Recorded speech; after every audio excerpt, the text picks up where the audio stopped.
ରେ ବସି ମୋବାଇଲ ଦେଖୁଛୁ କଣ ଆଜି କଥା କଣ? ରଜ ଦେଖୁ ଟିକେ ଆଉ କଣ ରଜରେ କିଛି ମେସେଜ ଦଉନୁ ଆମ ଲୋକମାନେ ସବୁ। ହଁ ହାय ସାଙ୍ଗମାନେ, ଆଜି ରଜ।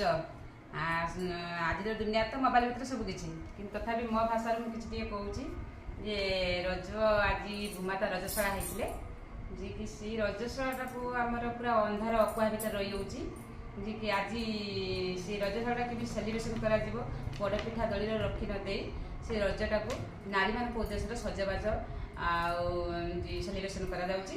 ଯିଏକି ମୁଁ ବି ଚାହୁଁଛି, ମୁଁ ଯେହେତୁ ମୁଁ ଗୋଟେ ନାରୀ, ସେ ଅସ୍ପୃଶ୍ୟତାକୁ ଦୂର କରିବା ପାଇଁ ଯେ କି ଫାଷ୍ଟ ଋତୁବତୀ ହେଲେ ଗୋଟେ ନାରୀକୁ ଅଛୁଆଁ ଅବହା କରିକି ରଖିଦେବା, ସେଟା ନ କରିକି ତାକୁ ସମ୍ମାନ ଦିଅ, ସମ୍ମାନ ଆଉ ସେଲିବ୍ରେସନ୍ ବି କର। ଆମେ ବି ସେଲିବ୍ରେସନ୍ କରୁଛୁ, ମୁଁ ଯେହେତୁ ଗୋଟେ ନାରୀ ମୁଁ ବି ସେଲିବ୍ରେସନ୍ କରିବାକୁ ଚାହେଁ।